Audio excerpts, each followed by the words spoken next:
말씀 데살로니가 후서 3장 13절에서 18절 말씀 되겠습니다.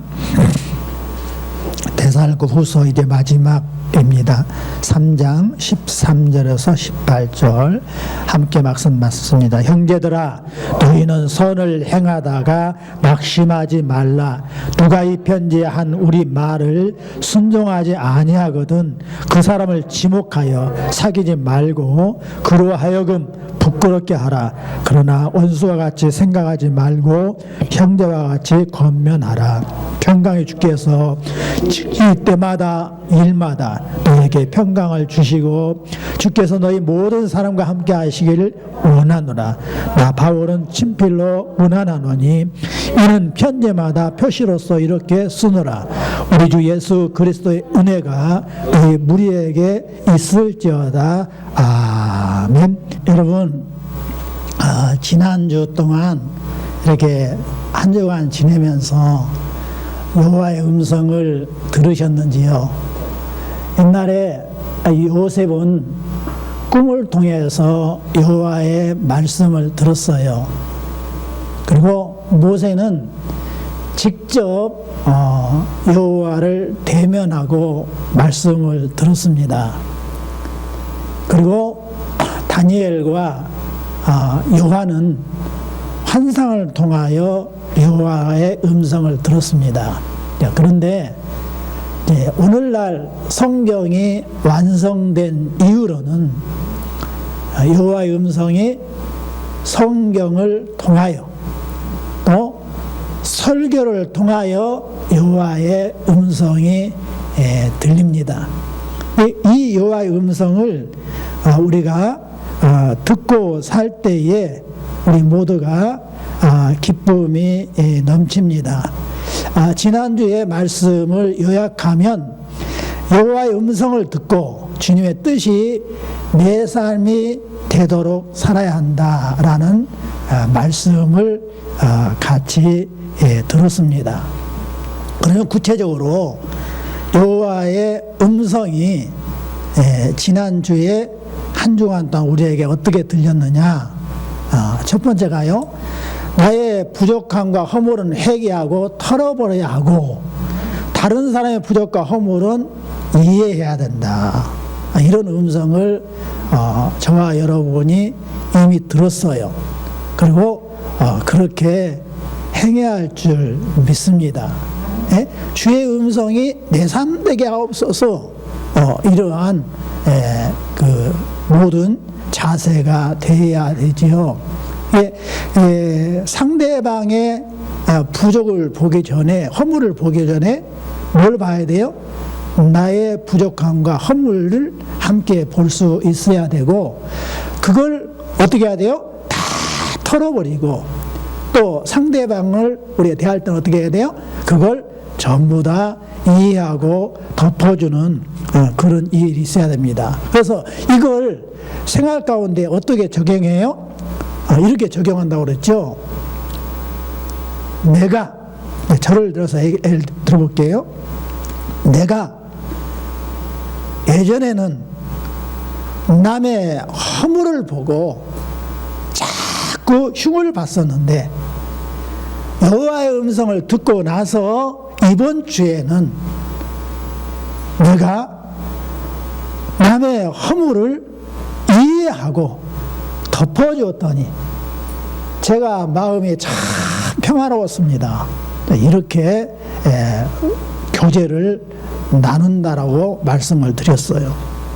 자, 이게 지난주에 첫 번째 여호와께서 주신 음성이었어요. 두 번째 음성은 부정적인 사람은 경계하고 긍정적인 사람은 가까이 하십시오라는 음성이 우리에게 들렸어요. 근데 부정적인 사람을 자꾸 우리가 가까이 하게 되면 나도 부정적인 사람이 되고 말아요. 그리고 내가 긍정적인 사람을 가까이 하면 나도 긍정적인 사람이 된단 말이에요. 그래서 이것도요, 여호와께서 주신 음성을 듣고 생활 가운데 적용을 해야 되니까, 내가 옛날에는 부정적인 사람을 만나면 가까이 가까이 하면서 나도 함께 부정적인 말을 하면서 살았습니다. 근데 여호와의 음성을 듣고 보니까 그게 잘못됐다는 걸 깨달아갖고 이제는 부정적인 사람은 멀리하고 긍정적인 사람을 가까이 했더니 내가 긍정적인 그 삶의 활력소를 찾게 됐습니다.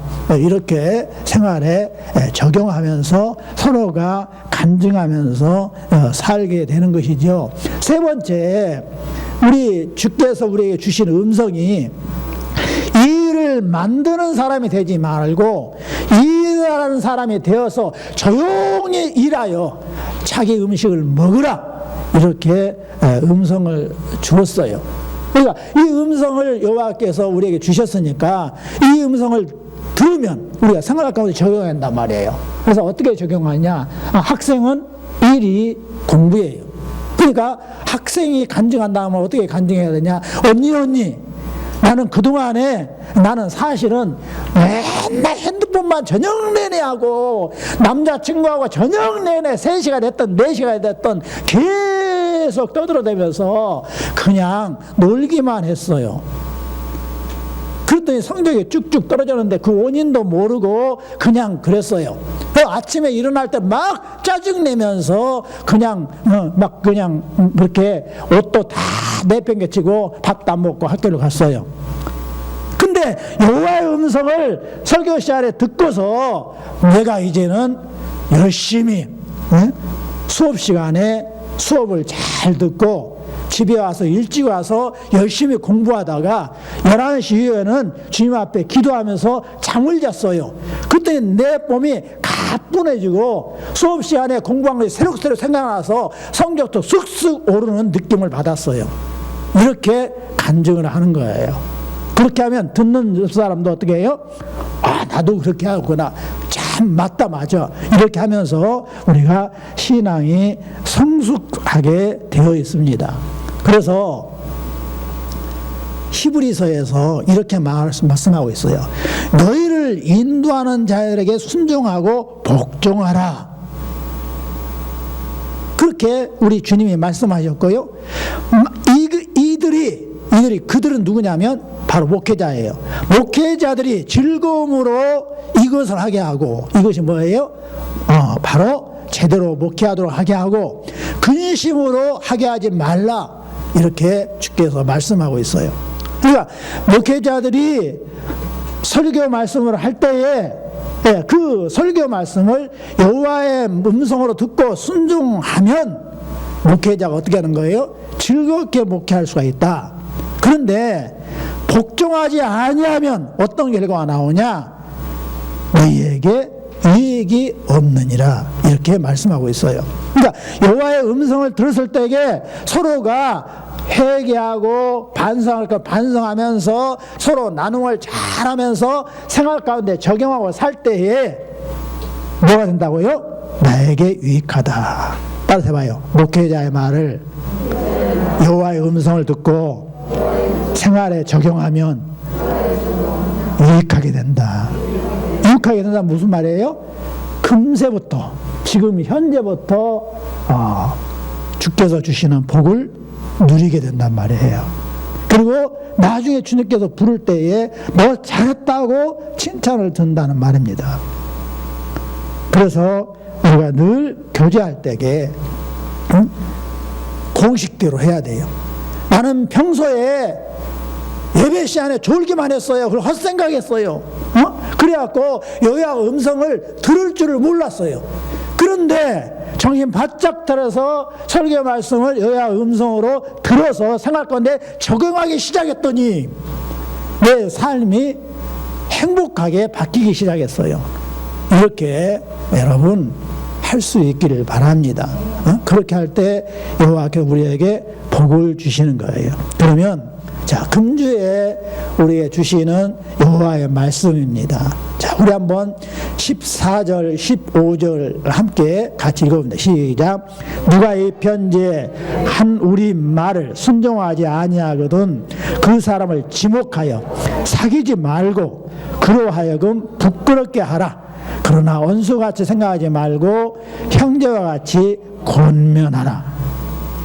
지금 바울이 디모데가 실라 이 세 목회자가 연합해서 데살로니가 교회에게 지금 편지를 보냈단 말이에요. 근데 이 편지 여호와의 말씀을 순종하지 아니하면 어떻게 한다고요? 그 사람을 지목하여 사귀지 말고 부끄럽게 하라 그랬어요. 이게 부끄럽게 하라 말이 무슨 말이냐면 깨달을 수 있도록 해라 그 말이에요. 막 그냥 예배 드리고 와서 점심 먹고 같이 이야기를 나누는데 막 부정적인 말을 하고 있어요. 막 설교를 막 폄하하고 있어요. 그리고 다른 교회하고 비교하면서 어쩌고 저쩌고 막 이야기를 하고 있어요. 그리고 제3자를 들어서 막 흉을 보고 있어요. 그럴 때 어떻게 하는 거예요? 여호와께서는 음성을 들려주기를 그들을 어떻게 하라고 그랬어요? 잘 권면하라고 그랬어요. 그리고 그런 말을 부정적인 말을 우리는 긍정적인 말로 바꾸라고 그랬어요. 지난주에도. 그런데 그 말씀을 순종하지 아니하면 그들하고 어떻게 하라고요? 부끄럽게 하라. 부끄럽게 하는 무슨 말이냐면 그들이 느낄 수 있도록 해주라 그 말이에요. 느낄 수 있도록. 아, 내가 잘못되었구나. 그러니까 맞장구 치면 안 되는 거예요. 부정적인 말 하는데 그래 아이, 목사님 거쳐서 오늘 하필 그런 말씀을 했을까? 바로 집사님 들으라고 했구만. 나더라고 했구만 하고 맞장구 쳐갖고 같이 싸잡아서 하게 되면 그것이 분위기가 확 흐려지면서 이제 목회자를 지도자로 여호와의 사자로 보질 않아요. 그리고 나에게 유익이 아무것도 되지 않은 거, 은혜가 되질 않아. 그러면서 자꾸 이제 부정적인 사람끼리 야합해서 이제 교회가 두 쪽 나고 세 쪽 나고 싸움 나는 일이 생기기 시작하는 거예요. 그래서 맞장구 치지 아니하고 그 말을 화제를 확 바꾸는 일을 여러분 하셔야 돼요. 그렇게 하면 느끼는 거예요. 아, 내가 잘못했구나. 그래서 스스로 부끄럽게 여기는 거예요. 이 일을 지금 목회자가 가르치고 있는 거예요. 그런데 주의할 것은 원수처럼 하지 마라. 원수처럼 대하지 마라. 바로 그런 말을 하는 자도 주께서 예수의 피로 산 형제이기 때문에 따뜻하게 친동생처럼 친언니처럼 친엄마처럼 대하면서 잘 설득해야 된다 이 말씀을 하고 있는 것이에요. 그래서 여러분 왜 이 말씀을 하냐면 자 예를 들어서요 갑돌이를 하는 집사님이 문제가 생겨서 부정적인 말을 한다고 봐봐요. 그러면 그 갑돌이라는 집사님이 한 것이 아니라 누가 들어와서 하는 거예요? 그 갑돌의 집사 속에 마귀와 귀신이 들어가고 갑돌의 집사님의 입을 통해서 그 말을 하는 거예요. 그러니까 미워할 사람은 누구예요? 그 갑돌이 집사님 속에 들어있는 마귀와 귀신이 원수지. 거기에 미혹돼 갖고 지금 소나기에 놀고 있는 깨닫지 못하는 그 갑돌의 집사는 내 형제란 말이에요. 그러니까 우리 주님께서 원수를 위하여 기도하란 말은 놀린다고 있는 마귀의 소나기에서 벗어나오지 못하고 있는 그 집사를 향하여 사랑으로 안아주라는 그런 말이고 그 속에 있는 귀신과 마귀는 멀리하라는 말씀이에요. 이 말씀을 우리가 잘 새겨서 들을 수 있어야 됩니다. 이걸 새겨 듣지 않으면 참으로 신앙사기가 힘들어요. 여러분 다 마찬가지잖아요. 여러분 절대로 형제와 같이 건면하는 것이지 완전히 원수처럼 대하면 안 된다. 한번 따라서 해봐요. 마귀는 처음부터 거짓말장이에요. 살인자요. 도둑놈이라. 네? 마귀는요 늘 가서 하는 것이 뿔 달려갖고 하는 게 아니에요. 내 옆에 가까운 사람을 통해 갖고요, 나를 화나게 만듭니다. 가까운 사람을 동원해 갖고 나를 짜증나게 만들어요. 그러니까 마귀는 늘 그렇게 하는데 어떻게 하면 달콤한 거짓말로 유혹한다니까. 달콤한 거짓말로. 처음부터 그냥 막 짜증나게 만든 게 아니에요. 달콤한 말로 해가지고 거짓말 해갖고 나를 속상하게 만들어갖고 나를 화나게 만드는 거예요. 그러니까 절대로 거기에 여러분 속아서는 안 되는 거예요. 그래서 오히려 우리가 넉넉한 마음을 가지고 형제처럼 대하면서 부끄럽게 여겨야 된다. 그러면 자, 바울이 자기가 똑똑해서 그렇게 말을 한 것이 아니라 예수님의 가르침을 받고 그걸 응용해서 말을 한 것이에요. 자, 예수님이 형제를 권면할 때 어떻게 하라겠냐. 형제가 범죄하거든 가서 너와 그 사람과만 상대하여 권고하라 그랬어요. 왜 그런 거예요? 제3자를 데리고 가면 상대방이 자존심 상해요. 그래가지고요, 마귀한테 더 놀림감이 되버려요. 그러니까 형제가 범죄하거든 반드시 어떻게 하냐면 1대1로 비밀리에 가서 권면을 하는 거예요. 자, 이것이 첫 번째예요. 자, 두 번째요. 자, 권면을 할 때 어떻게 하냐. 그렇게 1대1로 비밀리에 권면했어요. 그런데도 형제가 그걸 권면을 받아들이지 않아요. 그러면 이제 그것을 알고 있는 두 사람을 데리고 가서, 그러니까 3명이죠. 자기까지 합쳐서 3명이에요. 3명이 가가지고 가서 이제 권면하라 이렇게 말을 하고 있어요. 그래서 이 성경의 예수님의 가르침대로 지금 모든 전 세계가 재판을 이렇게 합니다. 1심 재판, 그 다음에 2심 재판. 2심 재판을 반드시 뭐냐면 증인을 데리고 가야 되는 거예요. 그럼 이제 세 번째예요. 그렇게 하고도 듣지 않거든 이제 교회에서 정식으로 공개적으로 강구를 하는 거예요. 아무개 집사가 아무개 장로가 이러이러한 죄를 지었습니다. 그래서 비밀리에 권면을 해도 듣지 않았고, 그리고 이제 세 사람의 증인이 가서 권면해도 듣지 않아서 교회 이름으로 이제 같이 또 권면합니다. 이렇게 하는 거예요. 그렇게 해도 듣지 않으면 어떻게 한다고요? 이방인과 세리와 같이 여기는 거예요. 이렇게 3심 제도를 예수님이 해주신 거예요. 1심, 2심, 3심. 그러니까 세계 모든 재판이 1심, 2심, 3심이 있어요. 이 예수님의 재판 방법을 응용을 해서 나온 거예요. 근데 중요한 거 있어요. 18절 같이 읽어봐. 시작. 진실로 너에게 이르노니 무엇이든지 너희가 땅에서 매면 하늘에서도 매일 것이요 무엇이든지 땅에서 풀면 하늘에서도 풀리리라. 천국 열쇠를 지금 말하고 있는 거예요. 천국 열쇠. 응?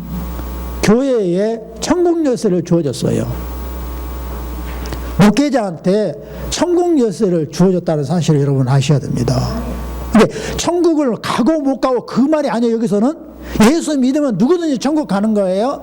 그런데 이 땅에서 살 때에 복을 받느냐 복을 못 받느냐, 내세에 가서 상 하나도 못 받고 부끄럽게 구원을 받느냐, 그런 내용을 지금 말하고 있는 거예요.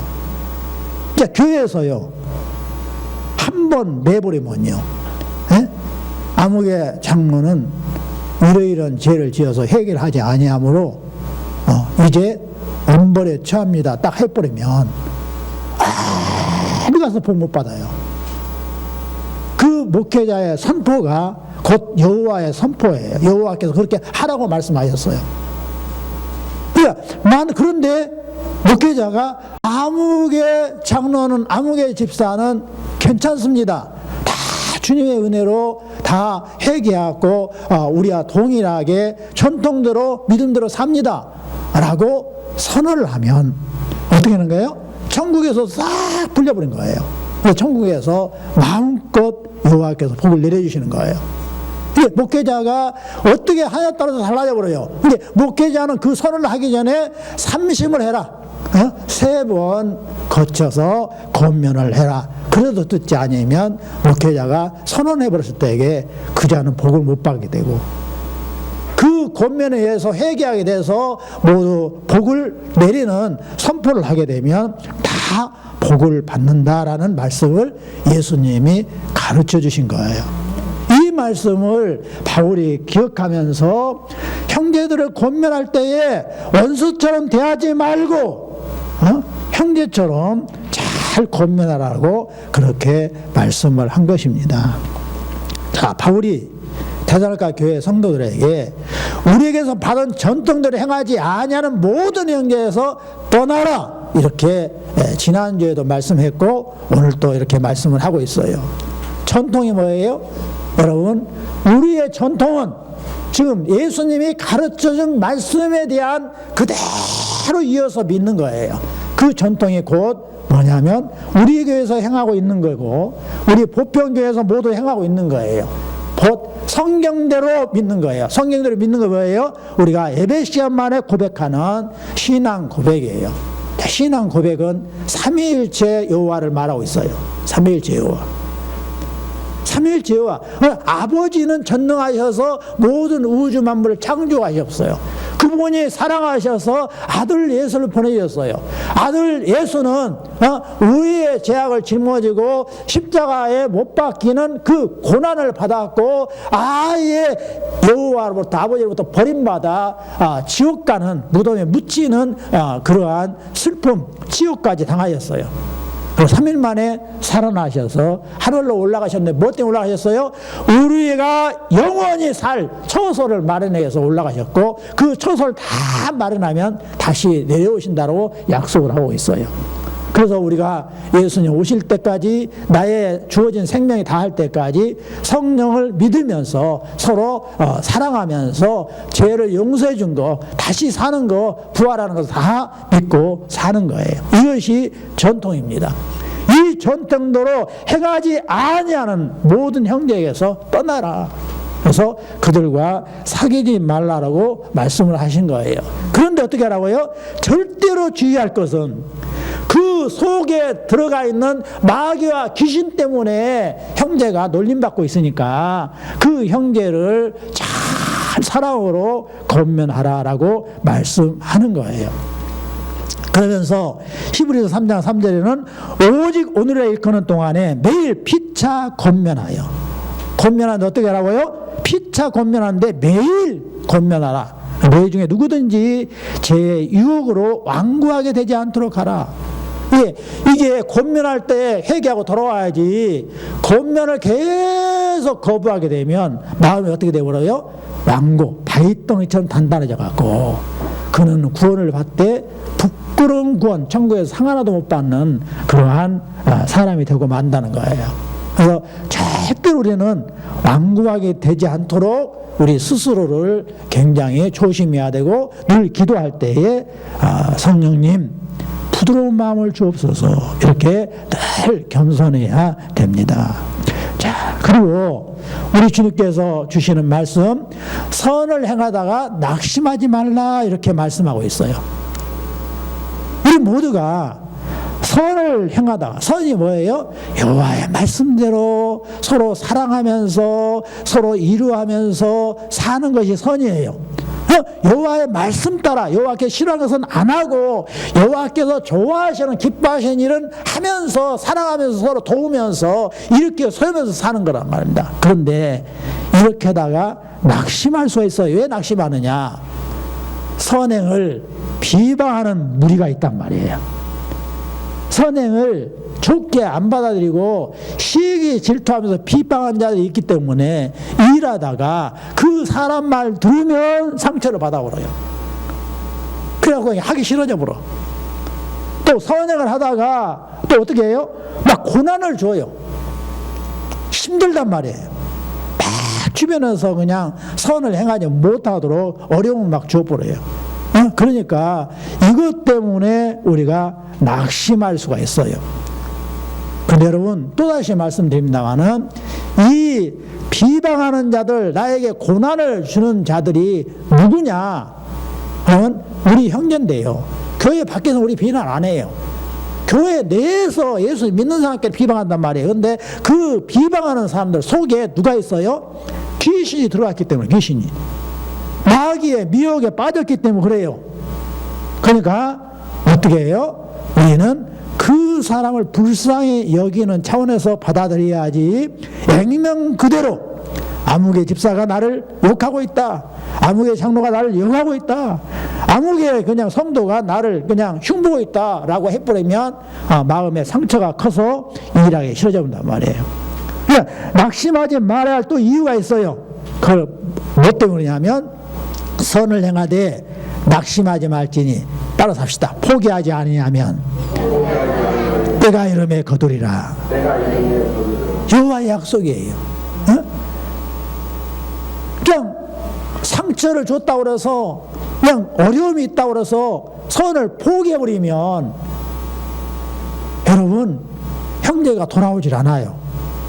근데 포기하지 아니하면 때가 이름에 거두리라. 반드시 형제가 돌아오게 되어 있단 말이에요. 그래서 나보다도 더 잘 믿는 사람이 된단 말이에요. 근데 이때는 우리 사람이 결정하는 게 아니에요. 누구 손에 달려 있어요? 여호와의 손에 달려 있어요. 근데 여호와께서 정하시는 때가 있어요. 그때까지 우리가 잘 기다리면서 인내해야 됩니다. 그 고린도전서 15장 58절은 견실하여 흔들지 말고 항상 주의 일에 더욱 힘쓴 자를 되라. 이는 너희 수고가 주 안에서 헛되지 않은 줄 아미니라. 그러니까 우리가 힘들고 어려울 때에 포기하지 않고 열심히 하면 주께서 다 그걸 계산하고 있단 말이에요. 상급차게다 다 기록하고 있어요. 자, 요한계시록 보면 우리 주님의 심판대에 책이 있어요. 가장 가운데에 생명책이 있어요. 예수 믿으면 다 거기에 생명책에 써져요. 생명책에 써진 사람은 천국 가고 생명책에 써진 사람은 절대 지옥 안 가요. 천국 가요. 근데 그 옆에 또 책이 있어요. 다른 책들이. 그 책들은 뭐예요? 착한 일을 한 거의 책이에요. 에? 낙심할 때 낙심하지 않았던 거, 고난을 받았을 때 참았던 거, 끝까지 포기하지 않고 선을 행했던 거, 그것이 낱낱이 기록되어 있단 말이에요. 그래갖고 그것을 천국에서 상만 줄 것이 아니라 현세부터 상을 주신다고 하고 있어요. 지금부터, 현세가 지금이에요. 내가 살아있는 동안부터 상을 주시기 시작한다. 그것을 우리가 늘 마음에 간직하고 믿어야 됩니다. 자, 한번 같이 한번 따라서 해봅시다. 선한 일을 하다가 오해받고 상처받는 일이 생겨도 흔들리지 말고 주의 일을 더욱 힘쓰라. 그러는 수고는 헛되지 않는다. 무슨 말인지 아시겠죠?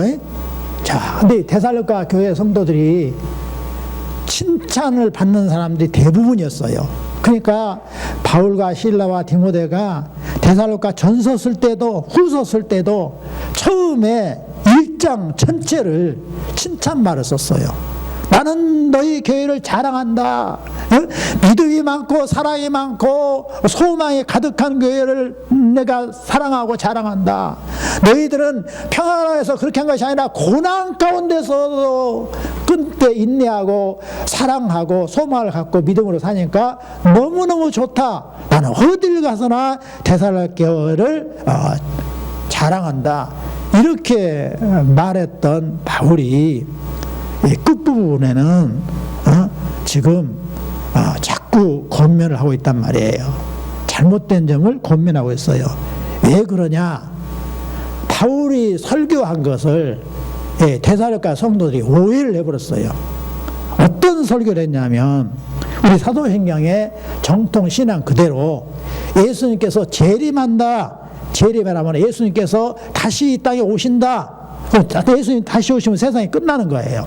지금 우리의 사는 세상이 끝나고 영원한 세상으로 바뀌는 거예요. 근데 예수님이 재림한다 하니까 대부분 사람들이 예? 성도들이 어떻게 했냐면, 교회 성도들 대부분이 95% 이상이 어떻게 했냐면, 예수님 오신다면 내가 칭찬받고 상 받아야지 해서 자기가 주어진 일을 더 열심히 하면서 신앙생활을 했어요. 그런데 일부가 예수님 오시면 내가 학교 다닐 필요가 뭐 있어? 공부할 필요가 뭐 있어? 예수 오시면 내가 죽겠다고 땀 흘리면서 일할 필요가 뭐 있어? 지금 벌어놓은 거 갖고 다 쓰기도 바쁠 것인데, 그러면서 일을 안 했단 말이에요. 일을 안 하면서 일을 하는 사람까지도 막 충동일 해갖고, 바보 같은 녀석아, 예수님 곧 오신다는데 뭔 공부하냐? 가서 놀자. 예수님 오신다는데 뭔 일해? 편의점 여행 좀 다니고 좀 쉬다가 예수님 오시면 천국 가면 되지. 이런 부류가 생겨버렸단 말이에요. 그래서 이 바울이 이걸 바로잡지 않으면 큰 문제가 생기겠다는 생각을 해가지고 바른 신앙을 이제 전수하기 위해서 바울이 마지막 편지를, 권면 편지를 쓴 거예요. 따라삽시다. 믿어도 바르게 믿어야 된다. 네? 믿어도 바르게 믿어야 되는 거예요. 지난주에 뭐라고 그랬어요? 내일 종말이 온다 할지라도 내가 지금 농부면 사과나무를 심어야 된단 말이에요. 날마다 심어야 돼. 내가 지금 학생이면 내일 예수님 오신다 할지라도 열심히 공부해갖고 예수님 오실 때 내가 온다 해도 너 열심히 나 믿으면서 흔들리지 않고 공부 열심히 했구나 하고 상 주신단 말이에요. 열심히 직장생활 그래야 돼요. 근데 여러분 어른들 다 아시겠지만 또다시 이야기합니다. 담임선교회라는 곳에서 1992년 10월 28일 날 예수님 오신다고 해갖고 난리가 나버렸어요. 그러니까 직장을 그만둔 사람이 수없이 많았어요. 학교를 그만둔 사람이 수없이 많았어요. 재산 다 날려버렸어요. 그래서 예수님 오셨어요? 안 오셨잖아.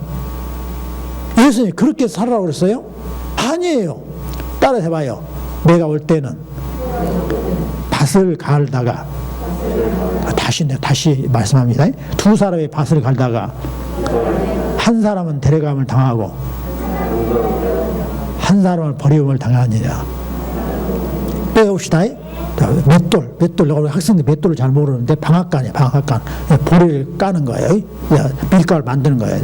따라서 합시다. 두 사람이 맷돌을 갈다가 한 사람은 데려감을 당하고 한 사람은 버림을 받느니라. 또 따라서 합시다.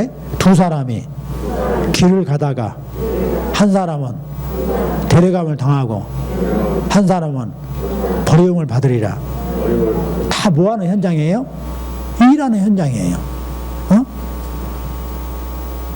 공장에서 열심히 쌀을 만들고 있단 말이에요. 열심히 기계를 만들고 있어요. 그러는 가운데 예수님 믿는 사람 데려가고 예수 안 믿는 사람 안 들어간단 말이에요.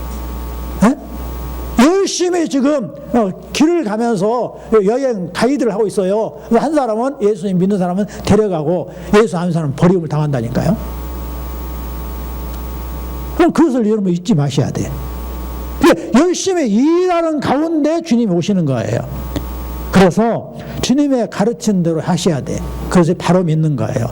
그렇게 바로 믿으면 너에게 유익이 있는데 바로 믿지 아니하면 이제 즐거움이 없게 되는 거예요. 자, 그 다음에 우리 주님께서 그랬어요. 평안을 너에게 끼치노니 너희에게 주는 것은 세상이 주는 것 같지 아니하니라. 너희 마음에 근심하지 말고 두려워하지도 말라. 근데 그 사람들이 그때 당시에 막 그냥 불안해했던 것이 뭐냐면 예수님 오시면 다 끝날 것이니까 공부 그만하자 불안하니까 공부 그만하자. 일 그만하자 불안하니까. 근데 제대로 믿는 것이 어떤다고요? 95%는 두려워하지 말고 편한 가운데 이렇게 신앙생활을 한 거예요. 그래서 바울이 예수님의 가르침 그대로 갖고 평강의 주께서 친히 때마다 일마다 너에게 평강을 주시고 주께서 너희 모든 사람과 함께 하실 원하노라고 축복 기도를 권면하고 한 거예요. 자, 여러분 이 말씀이 굉장히 중요해요. 이 말씀을 여러분 외웠으면 좋겠어요. 자, 조금 내용을 외우기 쉽게끔 바꿔봤어요. 자, 시작. 평강의 주님을 가까이 하시다가 때마다 일마다 평강의 복을 받으시길 바랍니다. 이걸 여러분 외워가지고 자녀들에게 또 교제하면서 자주 나누었으면 좋겠어요. 파란색 글씨를 다시 읽어봅니다. 시작. 평강의 주님을 가까이 하시다가 때마다 일마다 평강의 복을 받으시길 바랍니다. 이렇게 같이 고민할 수 있기를 바랍니다. 이것이 주님이 원하시는 우리 바로 믿는 사람들에게 축복하시는 거예요. 바울이 이 말씀 가지고 복을 내려주었어요. 그리고 편지를 마지막 쓸 때에 뭐라 했어요? 우리 주 예수 그리스도의 은혜가 너희 무리에게 있을지어다 라고 설교를 마무리했어요. 우리 모두의 복은 누구 때문에 복을 받는 거예요? 예수님 때문에 복을 받는 거예요. 근데 예수가 누구예요? 우리의 주님이세요. 예수 그리스도의 은혜가, 왜 그리스도냐? 구원주기 때문에 그리스도예요. 그러니까 우리 주 예수 그리스도의 은혜가 너희 무리에게 있을지어다. 이렇게 되기를 바랍니다. 기도합니다. 아버지 감사합니다. 오늘 생명의 말씀을 같이 들었습니다. 아버지 은혜 주셔서 감사합니다. 모두 이 말씀을 적용하면서 정말 그리스도를 닮는 생활 전선이 되게 하여 주옵소서. 예수님 이름으로 기도 올렸나이다. 아멘.